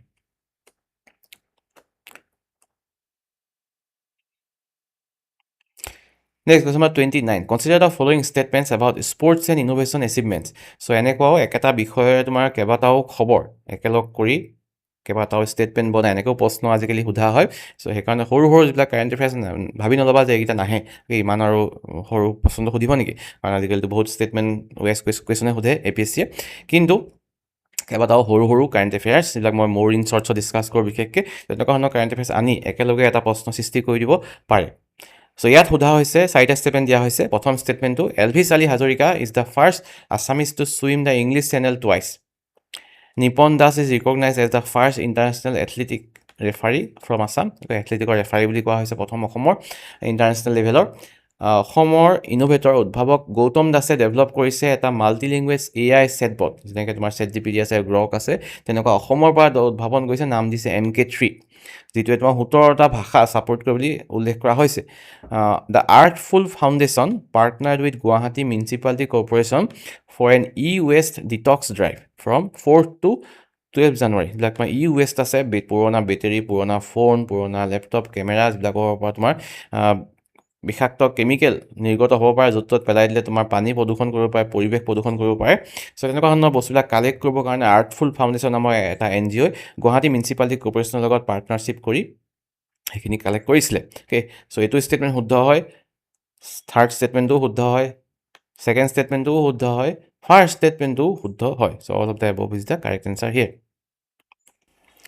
Next, question number 30. Consider the following statements about medical and state achievements of Assam of 2025-26. Okay, so এইকেইটা বৰ্ষত কিছুমান নতুনকৈ medical আৰু ৰাজ্যৰ অন্য কিছুমান এচিভমেণ্ট হ'ল। চ' সেই বিষয়েও সোধা হৈছে এটা প্ৰশ্ন।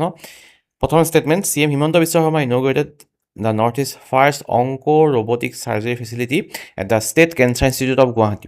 অংক মানে এটা কেঞ্চাৰ ৰিলেটেড যিবিলাক চাৰ্জাৰী থাকে সেইবিলাক অংক চাৰ্জাৰী বুলি কোৱা হয়, আৰু এইটো ৰবটিক হ'ব, মানুহৰ ৰবটে চাৰ্জাৰী কৰিব। তেনেকুৱা প্ৰথমটো ফেচিলিটি ইনগ্ৰেট কৰিলে মুখ্যমন্ত্ৰীয়ে, সেইটো শুদ্ধ ষ্টেটমেণ্ট হয়। অ'কে, চ' অপশ্যন আমি বিটো ডাইৰেক্ট কাটি দিব পাৰোঁ ভুল বুলি। Next, Asom ranked first in group 3 in the state energy efficiency index 2024। ত' 2024 ষ্টেট এনাৰ্জি এফিচিয়েঞ্চি ইণ্ডেক্স যিটো 2025 ঘোষণা কৰা হৈছিলে। চ' সেইটো ৰেংকিং তাতে গ্ৰুপ 3ত অসম ফাৰ্ষ্টত আছে। গ্ৰুপ 3টো হৈছে 1 to 5 million tons of oil equivalent. So' million tons of অইলৰ যিবিলাক ইকুইভেলেণ্ট এনাৰ্জি সেইটো প্ৰডিউচ কৰাৰ ক্ষেত্ৰত অসম ৰেংক ফাৰ্ষ্টত আছে। অ'কে, থাৰ্ড ষ্টেটমেণ্ট দিয়া হৈছে, fully automated vehicle fitness facility was inaugurated in Lahowal Dibrugarh in October 2025। Okay, লাহোৱালত ইনগ্ৰেট কৰা হৈছিলে, নগাঁৱতো ইনগ্ৰেট কৰা হৈছে এটা পিছত এনেকুৱা ফেচিলিটি ইনগ্ৰেট কৰা হৈছে, য'ত মই অট'মেটিকেলি ফিটনেছ টেষ্টিং কৰিব পাৰে গাড়ী। Okay, the Ambikagiri Raichoudhury memorial award was represented to Nilam Dutta, founder of Pabhoi Greens নামৰ যিটো তেওঁৰ সংস্থা আছে, তাৰ ফাউণ্ডাৰ নীলম দত্তক দিয়া হৈছে অম্বিকাগিৰি ৰায়চৌধুৰী মেমৰিয়েল বঁটা। চ' এই ষ্টেটমেণ্টকেইটাৰ ভিতৰত ওৱান ষ্টেটমেণ্টটো শুদ্ধ হয়, থাৰ্ডটো শুদ্ধ হয়, ফ'ৰ্থটো শুদ্ধ হয়, ছেকেণ্ডটো শুদ্ধ হয়। Okay, all are correct here. Option D will be correct answer. Consider the following statements about the Bhagadatta flyover, যিটো ইনগ্ৰেট কৰা হৈছে ৰুক্মিণী গাঁৱৰ ওপৰত, জুলাই 6 তাৰিখে কৰা হৈছে 2025। শুদ্ধ ষ্টেটমেণ্ট হয়। লগতে দিয়া হৈছে it features 4 lane road with a length of 660 metre, এইটো শুদ্ধ হয়। নতুনকৈ যিবিলাক ফ্লাইঅভাৰ হৈছে অসমৰ জেগাই জেগাই, চ' তাত কি নামত দিয়া হৈছে, ক'ৰ পৰা ক'লৈ কানেক্ট কৰা হৈছে, আৰু লগতে সেইবিলাকৰ দৈৰ্ঘ্য বহল, কিছুমানটো লংগেষ্ট হৈছে, কিছুমান ৱাইডেষ্ট হৈছে। চ' সেইখিনি অতি গুৰুত্বপূৰ্ণ হ'ব আগন্তুক পৰীক্ষাবিলাকৰ কাৰণে। কেইবাখনো ফ্লাইঅভাৰৰ বিষয়ে তথ্য একেলগে লগ লগাই এটা কুৱেশ্যনো বনাই দিব পাৰে। অ'কে, থাৰ্ড ষ্টেটমেণ্টটো দিয়া আছে, the flyover was named after Bhagadatta, the son of Narakasura who fought in the Kurukshetra war. So' ভগদত্তই কৌৰৱৰ হৈ অসমৰ পৰা যুদ্ধ কৰিছিলে, তেওঁ নৰকাসুৰৰ পুত্ৰ আছিলে, তেওঁৰ নামতে দিয়া হৈছে ভগদত্ত ফ্লাইঅভাৰৰ নামটো। ৰুক্মিণী গাঁৱৰ ওপৰত আছে, তাৰ বহলটো হৈছে 25 মিটাৰ, যিটো শুদ্ধ নহয়। Okay, only 1 to 3 are correct here. Fourth ষ্টেটমেণ্টটো কাৰেক্ট হয়তো 17 মিটাৰ আছিলে বহলটো। অ'কে, সেইটো এটা গুৰুত্বপূৰ্ণ হ'ব পাৰে। Next, question number 32. Consider the following statements about a newly discovered fish named Gitchak Nakana in Assam. অসমৰ গোৱালপাৰা ডিষ্ট্ৰিক্টত আৰু মেঘালয় বৰ্ডাৰত পোৱা গৈছে এটা সৰু মাছ, ছাবটেৰিনিয়ান ফিছ হয়, পানী বোকাত থাকে, আৰু বোকাতে থাকে বিশেষকৈ তোমাৰ একদম ৰিয়াট'বায়'টিক বুলি কোৱা হয়। ৰিয়াট'বায়'টিক মানে একদম পুৰা মাটিৰ ভিতৰত সোমাই থাকে, পোহৰ দেখাই নাপায়। তেনেকুৱা ধৰণৰ প্ৰথমটো মাছ নৰ্থ ইষ্টত ডিস্কভাৰ হৈছে বুলি কোৱা গৈছে ষ্টেটমেণ্টটোত। It is the first ground water dwelling fish ever recorded in north east India. It is a miniature subterranean blind loach found in Goalpara বুলি কোৱা হৈছে আৰু bizarre feature of this fish is completely absence of skull roof মূৰত তোমাৰ কোনো skull ওপৰত তোমাৰ ৰুফটো নাই okay ব্ৰেইন যিটো আছে সেইটো ব্ৰেইনটো তোমাৰ প্ৰটেক্ট কৰি থাকে স্কিনৰ দ্বাৰা তোমাৰ এলিয়েন লাইক ফিছ বুলিও বহুতে এইটো উল্লেখ কৰিছে okay সেইটো ষ্টেটমেণ্টটো শুদ্ধ হয় the fish possesses vivid red body due to high concentration of pigments found in the cave dwelling species okay আৰু এইটো কোৱা হৈছে যে যিটো ৰঙা কালাৰ বডিটোৰ সেইটো হাই কনচেণ্ট্ৰেশ্যন অফ পিগমেণ্টছ পোৱা গৈছে বুলি কোৱা হৈছে যিটো কিন্তু শুদ্ধ নহয় ষ্টেটমেণ্টটো অ'কে অলপমান এইটো ডিটেইলত ষ্টেটমেণ্টটো দিয়া হৈছে ইয়াতে চ' ষ্টেটমেণ্ট 4 ইজ নট কাৰেক্ট কাৰণ এইটো মানে মাছটো ট্ৰেন্সপাৰেণ্ট হয় আৰু ট্ৰেন্সপাৰেণ্ট হোৱাৰ কাৰণে তাৰ ভিতৰৰ ব্লাড ভেচেলবিলাক ওলাই থাকে তো সেইটো কাৰণে মাছটো দেখিবলৈ ৰঙা যেন লাগে ষ্টেটমেণ্ট 4টো কাৰেক্ট নহয় 1 2 3টো কাৰেক্ট হয় এইটো ব্লাড ভেচেলৰ কাৰণে কালাৰটো হেৰি হয় ৰঙা হয় 1 2 3 option B will be correct Okay, consider the following statements about Assam's performance in the National Panchayat Award 2025. তাত পঞ্চায়ত এৱাৰ্ড ৰিচেণ্টলি ঘোষণা কৰা হৈছিলে অসমৰ কেইবাখনো তোমাৰ গাঁও পঞ্চায়তে এৱাৰ্ডত সক্ষম হৈছে নিউ নপাম গাঁও পঞ্চায়ত শোণিতপুৰ ডিষ্ট্ৰিক্টত আছে সেইখনে পাইছে নানাজী দেশমুখ সৰ্বোত্তম পঞ্চায়ত সতত বিকাশ পুৰস্কাৰ জুমাৰমুৰ গাঁও পঞ্চায়তে পাইছে ক্লিন এণ্ড গ্ৰীণ পঞ্চায়ত কেটেগৰীত সন্মান নগাঁও ডিষ্ট্ৰিক্টত আছে হুগ্ৰীজান গাঁও পঞ্চায়তে পাইছে ছেল্ফ ৰিলায়েণ্ট ইনফ্ৰাষ্ট্ৰাকচাৰৰ ভিত্তিত সন্মান ডিব্ৰুগড় ডিষ্ট্ৰিক্টত আছে The award distribution ceremony was scheduled to be held in Guwahati বা হৈ গ'ল in Guwahati on June 3, 2025. So ইয়াৰ ভিতৰত তোমাৰ ষ্টেটমেণ্ট 1 2 শুদ্ধ হয় 2 2 শুদ্ধ হয় 3 2 শুদ্ধ হয় 4 2 শুদ্ধ নহয় কাৰণ এইটো চেৰেমনিটো গুৱাহাটীত নহয় দিল্লীত হৈছিলে okay 1 2 3 are correct here. Fourth statement is not correct. Consider the following statements about Bagorumba Doho 2026 event. So Bagorumba Doho পতা হৈছিলে জানুৱাৰী 17 শিল্পী দিৱসৰ দিনাখনি সৰুসজাই ষ্টেডিয়ামত অ'কে 2026 বৰ্ষত তাতে 10,000 বড়ো আৰ্টিষ্টে পাৰ্টিচিপেট কৰিছিলে সেইটো গিনিছ ৱৰ্ল্ড ৰেকৰ্ড হৈছে লাৰ্জেষ্ট বাগৰুম্বা ডেন্স পাৰফৰ্মেঞ্চৰ সেইটো শুদ্ধ গোটেইকেইটা ষ্টেটমেণ্ট শুদ্ধ হয় লাষ্ট ষ্টেটমেণ্টটো কি কৈছে Dahwo in the event title translates to mountain in the Bodo language so' Bagurumba Dahwo বাগৰুম্বাটো পখিলা ডেন্স বুলি কোৱা হয় পখিলাৰ দৰে নৃত্য কৰে এনেকৈ হাত মেলি বড়ো নৃত্য যিসকলে কৰে আৰু দহো শব্দটোৰ অৰ্থ মাউণ্টেইন নহয় তাৰ অৰ্থ হৈছে ৱেভ ঢৌ অ'কে ঢৌ বুজাবলৈ দহো শব্দ ইউজ কৰা হয় চ' বাগৰুম্বা দহো মানে পখিলা নৃত্যৰ ঢৌ চ' অপশ্যন 4 নম্বৰ ষ্টেটমেণ্ট শুদ্ধ নহয় so' 1 2 3 will be correct option A will be correct here Consider the following statements about the Swaraj Udyan, Jorhat Freedom Fighter Memorial Park. So সেই বিষয়ে 4টা ষ্টেটমেণ্ট দিয়া হৈছে যোৰহাটৰ যিখন পুৰণা জেইল আছিলে য'ত তোমাৰ কুশল কোঁৱৰক ফাঁচি দিয়া হৈছিলে সেইখন এতিয়া এখন পাৰ্কলৈ ৰূপান্তৰ কৰা হৈছে ধুনীয়া পাৰ্কখন বনাই দিয়া হৈছে প্ৰায় 175 বিঘা মাটিত সেইটো মাৰ্চত ইনগ্ৰেট কৰা হৈছে অ'কে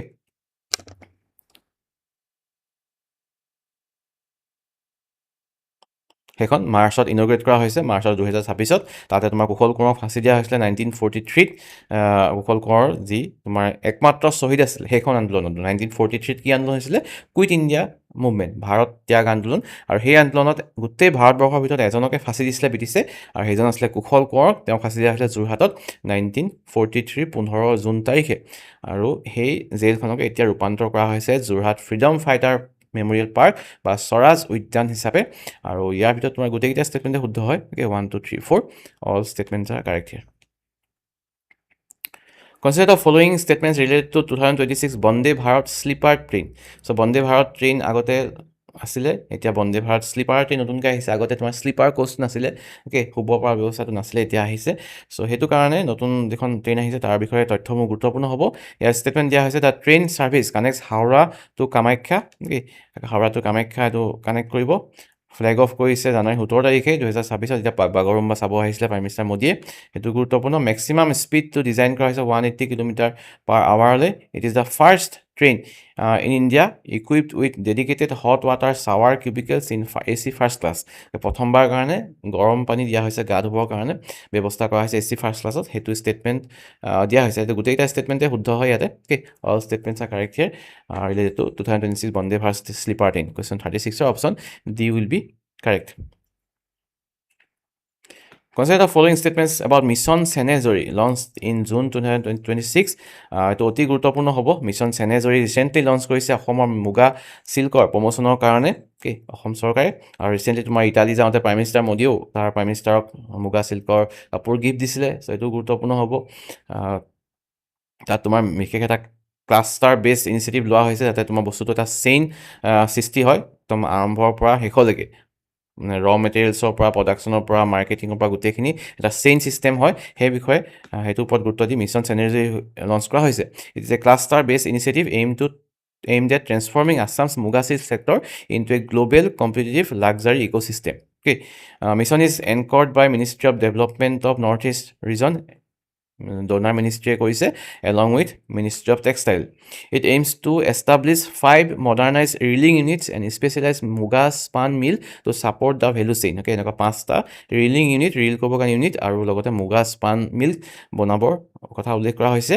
দ্য মিছন টাৰ্গেটছ ৰিডিউচিং মুগা silk experts to protect domestic supplies. ইয়াত কৈছে যে এক্সপৰ্টটো কমাব মুগা চিল্কৰ বাহিৰৰ দেশলৈ, আৰু যাতে তোমাৰ ডমেষ্টিক ছাপ্লাইটো মানে ফুলফিল কৰিব পাৰি, প্ৰটেক্ট কৰিব পাৰি।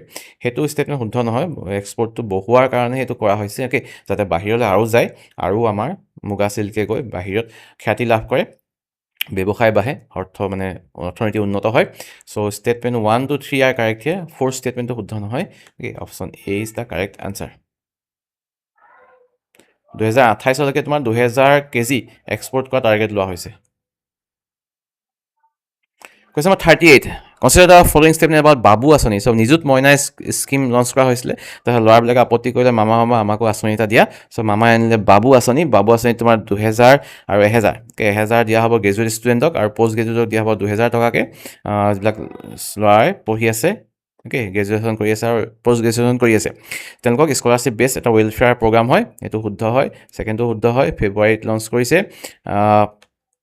Students who have already received Banikanta Memorial Merit Award, যিটো তোমাৰ স্কুটি প্ৰদান কৰা হয় হায়াৰ ছেকেণ্ডেৰী পাছ কৰাৰ পাছত, ভাল মানে মাৰ্কছ পায়, তেওঁলোকে এলিজিবল ফৰ দিছ স্কিম। সেইটো শুদ্ধ ষ্টেটমেণ্ট নহয়। সেইটো যিবিলাকে অন্য স্কিমৰ থ্ৰুদি সুবিধা পাই আছে ষ্টুডেণ্ট ৰিলেটেড, তেওঁলোকক এইটো সুবিধা দিয়া নহয়, বাকীখিনিকে দিয়া হ'ব। So' statement 1 to 3 are correct here. Option C will be correct. 4th ষ্টেটমেণ্টটো শুদ্ধ নহয়। C option will be correct. তাত যিবিলাকে বাণীকান্ত মেমৰিয়েল বা বাণীকান্ত মেৰিট মেমৰিয়েল নহয়, বাণীকান্ত কাকতি মেৰিট এৱাৰ্ড পাই আছে, তেওঁলোকক এইটো আঁচনিৰ কাৰণে এলিজিবল নহয়। Next, another very important question. Consider the following statements about Assam's first chess grandmaster. Moyong Chakraborty is the first chess grandmaster from Assam. First statement তেনেকৈ দিয়া হৈছে। Second statement দিয়া হৈছে, he secured his third and final grandmaster norm at a tournament in Stockholm, Sweden. FID rating তোমাৰ 2500 ওপৰত হ'লে পায় grandmaster rating. At the age of 16, he became the first grandmaster from entire Northeast region. He is India's 94th grandmaster. চ' অসমে প্ৰথমবাৰৰ কাৰণে পাইছে এজন grandmaster of চেছ, নাম হৈছে ময়ংক চক্ৰৱৰ্তী, অতি গুৰুত্বপূৰ্ণ, গুৱাহাটীৰ বাসিন্দা। চ' তেওঁৰ সম্পৰ্কে পৰীক্ষাত প্ৰশ্ন আহিব পাৰে, আৰু ইয়াত যিকেইটা ষ্টেটমেণ্ট দিয়া হৈছে গোটেইকেইটা ষ্টেটমেণ্টে শুদ্ধ হয়। All the statements are correct here. So' this will be important. Next, 2026 বৰ্ষৰ এতিয়া শিল্পী এৱাৰ্ডলৈ আহোঁ। তাত সোধা হৈছে, which eminent personalities were selected to receive the prestigious শিল্পী বঁটা for the year 2026. 2025 বিষয়ে মই সুধিলোঁ, 2026 বিষয়ে সোধা হৈছে।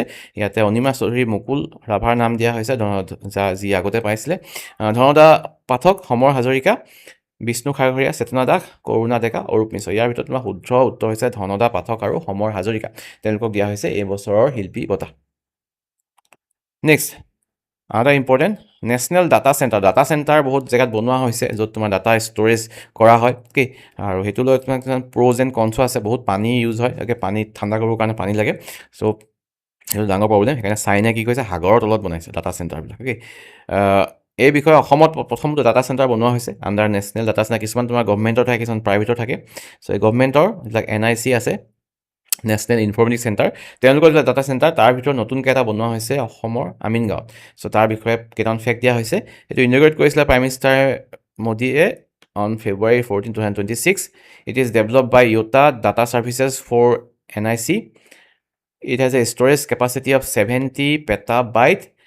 It is designed to house 800 racks, providing 10 megawatt IT load capacity okay গোটেই ডিটেইলছখিনি গুৰুত্বপূৰ্ণ হ'ব ইয়াৰ ভিতৰত প্ৰথমটো ষ্টেটমেণ্ট শুদ্ধ হয় ছেকেণ্ডটো ষ্টেটমেণ্ট শুদ্ধ হয় থাৰ্ডটো ষ্টেটমেণ্ট শুদ্ধ হয় ফ'ৰ্থটো ষ্টেটমেণ্টটো শুদ্ধ নহয় এইটো ষ্টেটমেণ্ট 10টো হ'ব লাগিছিলে 10 মেগাৱাটটো 2 মেগাৱাট হ'ব লাগিছিলে আৰু এইটো 200 ৰেক আছে তাতে 200 ৰেক আছে 2 মেগাৱাটৰ লোড আছে আৰু সুইটেবলটো 8 মেগাৱাট 8 মেগাৱাট তোমাৰ সুইটেবল হয় মানে 8 মেগাৱাটলৈকে বহাব পাৰি এতিয়া বৰ্তমান 2 মেগাৱাটৰ লোড আছে তাতে পাৱাৰটো আৰু 8 মেগাৱাটলৈ সেইটো বহাব পাৰি 10 মেগাৱাট নহয় চ' এইটো শুদ্ধ নহয় ষ্টেটমেণ্টটো 4টো 1 2 3 are correct here option A will be correct here it is designed to house 200 racks not 800 আৰু capacity তোমাৰ 8 megawatt not 10 megawatt next question of 42 consider the following statements about Assam's status as the India's fastest growing economy so RBI নতুন data মতে অসম হৈছে ভাৰতৰ fastest growing economy so সেই সম্পৰ্কে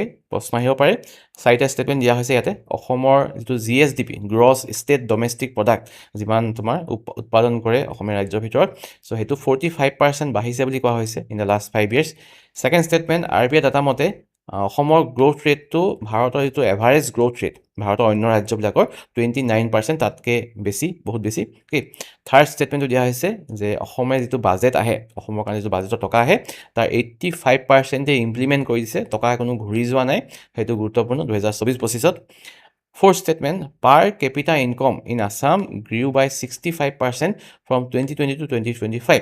2020 পৰা 2025 ভিতৰত অসমৰ জনমূৰি আয় প্ৰতিজন মানুহৰ per capita income তোমাৰ 65% বাঢ়িছে বুলি কোৱা হৈছে যিটো শুদ্ধ নহয় okay one statement correct two statement correct third statement correct fourth statement শুদ্ধ নহয় এটো তোমাৰ বাঢ়িছে but 65% নহয় এটো বাঢ়িছে তোমাৰ 54% okay so only 1 2 3 correct option A will be correct answer option A will be correct answer okay next খেলো ইণ্ডিয়া ট্ৰাইবেল গেমছ হৈছে প্ৰথমবাৰৰ কাৰণে তাতে অসমৰ প্ৰদৰ্শন ভাল আৰু হেতু কাৰণে প্ৰশ্ন আহিব পাৰে ৰেংকিং দিয়া হৈছে অসমে 6 ৰেংক পাইছে এটো শুদ্ধ হয় ষ্টেটমেন্টটো কি ইয়াত সাইড ষ্টেটমেন্ট আমি চাও কি আছে Assam finished 6th in the overall medal tally of 31 with 31 medals official mascot was Moorbir okay Moorbir নামৰ official mascot আছিলে Monica Sonwal 48 kg weightlifting category গোল পাইছে কেবাগৰাকীও গোল মেডেল পাবলৈ সক্ষম হৈছিল এই বিষয়ে উল্লেখ ডিসকাস কৰিছিলো মই কাৰেন্ট এফেয়াৰ্সৰ ভিডিওত ওকে এবাৰ চাই লবা তাতে games were held in Guwahati Assam so ইয়াৰ ভিতৰত তোমাৰ গোটেইটা ষ্টেটমেন্ট শুদ্ধ নহয় 1 2 3 ষ্টেটমেন্ট are correct আৰু এই খেলবিলাক হৈছিল তোমাৰ ওড়িশা ন সৰি ছত্তীশগড় হৈছিল খেলবিলাক বিলাসপুৰ ছত্তীশগড় খেলবিলাক হৈছিল সো ষ্টেটমেন্ট 4 টো কাৰেক্ট নহয় 1 2 3 are correct here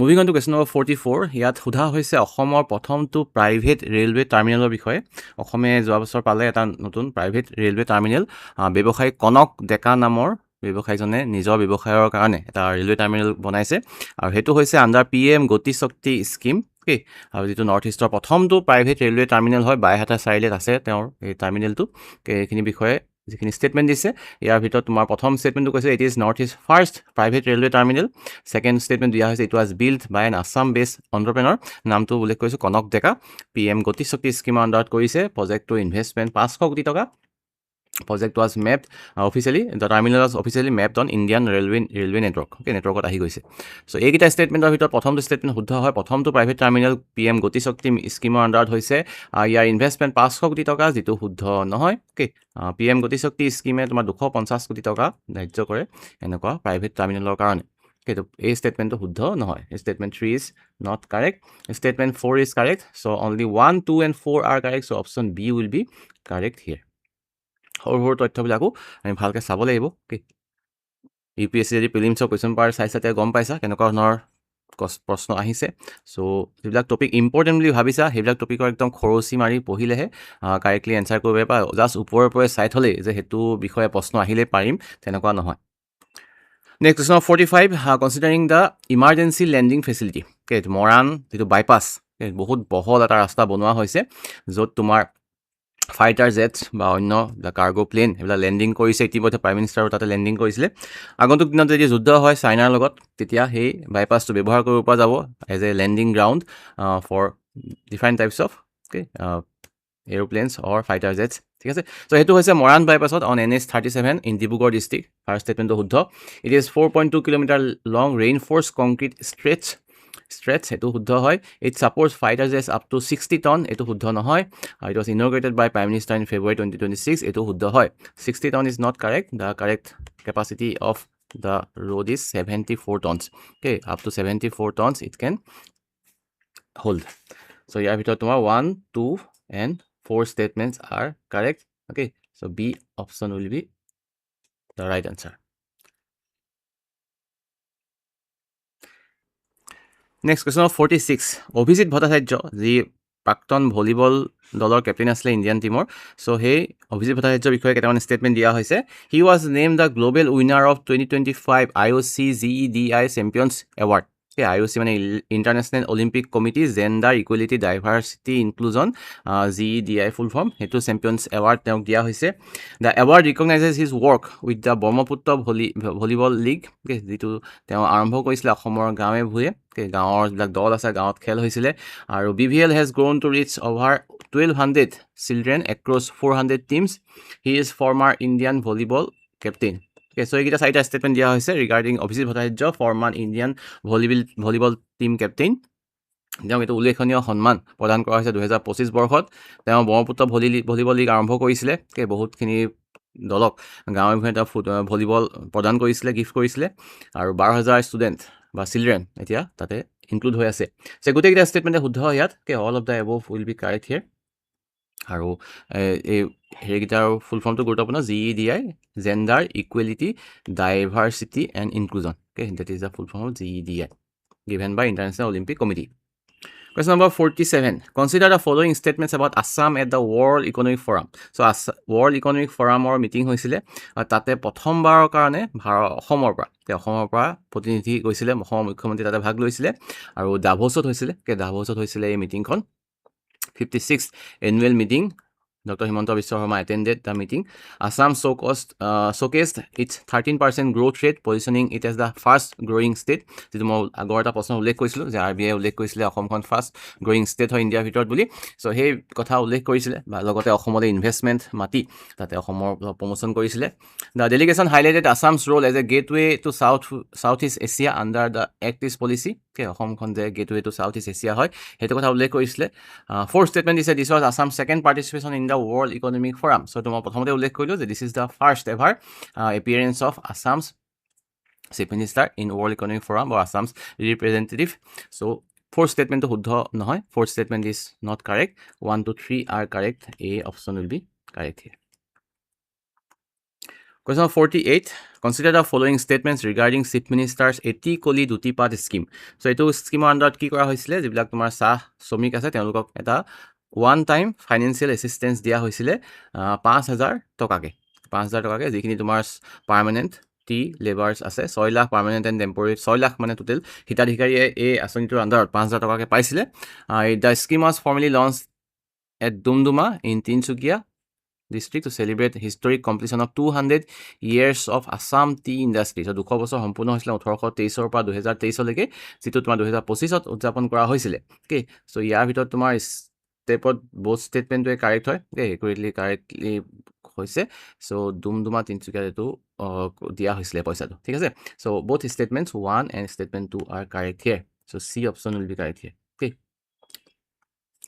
question number 49 which of the following best describe the primary strategic objective of the proposed Bhutan Bodoland Bay of Bengal corridor so recently এটা নতুন corridor মানে ব্যৱসায়ৰ কাৰণে যাতায়াতৰ কাৰণে এটা নতুন পথ নতুন কৰিডৰ কথা প্ৰপ'জ কৰা হৈছে সেইটো হৈছে ভূটান বড়োলেণ্ড বে অফ বেংগল চ' এই সম্পৰ্কে মানে তলত দিয়া ষ্টেটমেণ্ট চাৰিটাৰ ভিতৰত কোনটো ষ্টেটমেণ্ট মানে বেছি খাপ খাব অ'কে যিটোৱে এইটোক ডিছক্ৰাইব কৰিব চ' কিয় অনা হৈছে এইটো প্ৰথম দিয়া হৈছে to establish a dedicated high speed passenger rail network connecting Thimphu to directly to Bangladesh okay obviously এইটো ইণ্ডিয়াৰ বিষয়ে হৈছে কথাটো চ' ইণ্ডিয়াৰ বিষয়ে থাকোঁতে থিম্ফু আৰু ঢাকাৰ কানেকশ্যনৰ কথা আমি ইমান ডিছকাছ কৰিব দৰকাৰ নাই অ'কে সেইটো ইণ্ডিয়াৰ কোনো তাত গুৰুত্ব নাই so' statement 1 is not correct okay directly আমি কাটি দিব পাৰোঁ second bypass the congested Siliguri corridor by creating an economic transit route from landlocked Bhutan to maritime ports via northeast India. Okay, so third statement to construct a massive hydropower grid shared exclusively between the Bodoland Territorial Council region and Bangladesh. Fourth statement to replace the existing Darrang integrated checkpost with a fully digital maritime customs clearance free trade zone. So' ইয়াত Darrang integrated চেকপোষ্টৰ থ্ৰুৱেদি যায় তোমাৰ বড়োলেণ্ডলৈ, বড়োলেণ্ডৰ পৰা ভূটানলৈ যায়। Okay, চ' সেইটো replace কৰাৰ কথা কৈছে। ত' ইয়াৰ ভিতৰত তোমাৰ C2A D2A শুদ্ধ নহয়, সেইটো কোনো ধৰণৰ হাইড্ৰ' পাৱাৰৰ গ্ৰীডৰ কথা ইয়াত উল্লেখিত নহয় কথাটো। আৰু এইটো যিটো ইণ্টিগ্ৰেটেড চেকপোষ্ট এতিয়া আছে সেইটো ৰিপ্লেচ কৰাৰ কথা কোৱা হোৱা নাই। এইটো কৰা হৈছে কাৰণ এটা হট টপিক হৈ আছে শিলিগুৰি কৰিডৰটো, যিটো মাজে মাজে তোমাৰ চাইনায়ো ইনডাইৰেক্টলি বাংলাদেশেও ধমকি দি থাকে যিটো কাটি দিম বুলি। অ'কে, আৰু সেইটো কাৰণে মানে তাতে আৰ্মি চাৰ্মিও হেৰি কৰিছে, বহাইছে। আৰু ইণ্ডিয়াও সেইফালৰ পৰা নিজৰ প্ৰতিৰক্ষা ৰক্ষা কৰিবৰ কাৰণে, কাৰণ Siliguri কৰিডৰটোৱে the only connecting link between North East India and the rest of the India. So সেইটো কাৰণে আমি এইটো প্ৰটেক্ট কৰিব লাগিব। আৰু সেইটো কাৰণে কি হয়, এটা অল্টাৰনেট ৱে হ'লে ভাল বিভিন্ন দেশৰ লগত কানেক্ট কৰিব পৰাকৈ। চ' বে অফ বেংগল আৰু ভূটান কানেক্ট কৰিবৰ কাৰণে এইটো কৰা হৈছে। শিলিগুৰি কৰিডৰটো বাইপাছ কৰিবৰ কাৰণে এই গোটেই প্ৰজেক্টটো কৰিডৰটো কথা প্ৰপ'জ কৰা হৈছে। So' option B will be correct here. Question number 50, অসমীয়া ভাষাক ৰিচেণ্টলি তোমাৰ ধ্ৰুপদী ভাষাৰ ষ্টেটাছ দিয়া হৈছিলে। চ' তাৰ সম্পৰ্কে এটা প্ৰশ্ন, following the landmark decision by the union cabinet to accord classical language status to Assamese, consider the following statements regarding its criteria and implications. So' ইয়াৰ ক্ৰাইটেৰিয়া কি আছিলে, ইমপ্লিকেট কৰিলে কি হয় সেইবিলাকৰ বিষয়ে কোৱা হৈছে। To qualify for classical language status, the language must possess high antiquity of its early text records history spanning a period of 1500 to 2000 years. So' বহুত বছৰ ধৰি থাকিব লাগিব ভাষাটো, 1500-2000 বছৰ ধৰি তাৰ বিষয়ে প্ৰমাণ থাকিব লাগিব, লিখিত তথ্য থাকিব লাগিব, হিষ্ট্ৰী থাকিব লাগিব, তেতিয়াহে তোমাৰ কোৱালিফাই কৰে ক্লাছিকেল লেংগুৱেজ ষ্টেটাছ হ'লে। The status guarantees a dedicated annual financial endowment from the state government to completely replace English with Assamese in all technical education courses. So ইয়াত কোৱা হৈছে যে এতিয়া গোটেই যিবিলাক টেকনিকেল এডুকেশ্যন কোৰ্চ আছে তাতে তোমাৰ ইংলিছটো সম্পূৰ্ণ ৰিপ্লেচ কৰি অসমীয়া কৰা হ'ব। অ'কে, থাৰ্ড ষ্টেটমেণ্টটো কৈছে, this recognition opens up avenues for the establishment of centre of excellence for studies of classical Assamese and dedicated chairs in central universities. যিবিলাক কেন্দ্ৰীয় ইউনিভাৰ্চিটি আছে গোটেই ভাৰতবৰ্ষতে, তাতে তোমাৰ ডেডিকেটেড চেয়াৰ থাকিব অসমীয়া পঢ়াবৰ কাৰণে, আৰু ক্লাছিকেল লেংগুৱেজটো সকলো ষ্টুডেণ্টকে তেনেকৈ পঢ়াব পাৰিব। Okay, as a centre of excellence, এনেকৈ সংস্কৃত থাকে, উৰ্দু থাকে কিছুমান ইউনিভাৰ্চিটি, তেনেকৈ অসমীয়াও তেনেকৈ থাকিব। চ' ধ্ৰুপদী ভাষাৰ যিটো ষ্টেটাছ যিহেতু পালে। চ' ইয়াৰ ভিতৰত তোমাৰ ষ্টেটমেণ্ট 1টো কাৰেক্ট হয়, ষ্টেটমেণ্ট 3টো কাৰেক্ট হয়, 2টো কাৰেক্ট নহয়, কমপ্লিটলি ৰিপ্লেচ ইংলিছ কৰিব নোৱাৰে। টেকনিকেল, বিশেষকৈ টেকনিকেল এডুকেশ্যনত তোমাৰ যিবিলাক টেকনিকেল টাৰ্মছ থাকে সেইখিনি অসমীয়ালৈ ট্ৰেন্সফৰ্ম কৰিলে মানে বুজিবলৈও অসুবিধা হ'ব, আৰু পাছত মানে এইখিনি প্ৰেক্টিকেল নহ'ব। অ'কে, কোম্পানীটোৱে চাকৰি কৰিবলৈ গৈছে, বস্তুখিনি অসমীয়াত পঢ়ি গ'ল, তাতে গৈ নামবোৰ লিখিছে চব ইংলিছত, খেলি মেলি হৈ যাব। চ' 2টো কাৰেক্ট নহয়, 1 and 3 are correct here. Okay, 1 and 3 are correct here. So C option will be correct.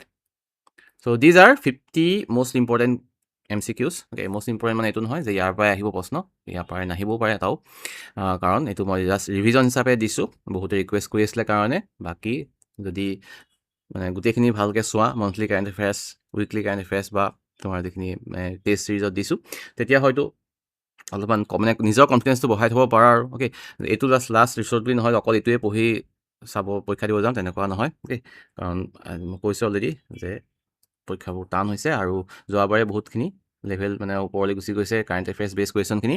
চ' এইবাৰো এক্সপেক্ট কৰিব পৰা বহুত টান কুৱেশ্যন। চ' ইয়াৰ লগতে 50টা কুৱেশ্যনৰ লগতে আৰু এটা বোনাছ কুৱেশ্যন মই ইয়াতে এড কৰিছোঁ, তাৰ এনচাৰটো পঢ়িবা। লাচিত যিটো ছেটেলাইট প্ৰজেক্ট, তাৰ বিষয়ে 3টা ষ্টেটমেণ্ট দিয়া হৈছে, এই ষ্টেটমেণ্টকেইটা পঢ়ি ইয়াৰ শুদ্ধ এনচাৰটো কমেণ্ট কৰি জনাবা, ঠিক আছে। ইয়াৰ PDF-টো মই ইউটিউব নোটছৰ যিটো আছে এপত তাতে এড কৰি দিম। অ'কে, বাকী মেম্বাৰ্ছৰ কাৰণে মেম্বাৰশ্বিপৰ পোষ্টৰ এটা লিংক এটা দি দিম, PDF ডাউনলোড কৰিব পৰাকৈ। Thank you very much.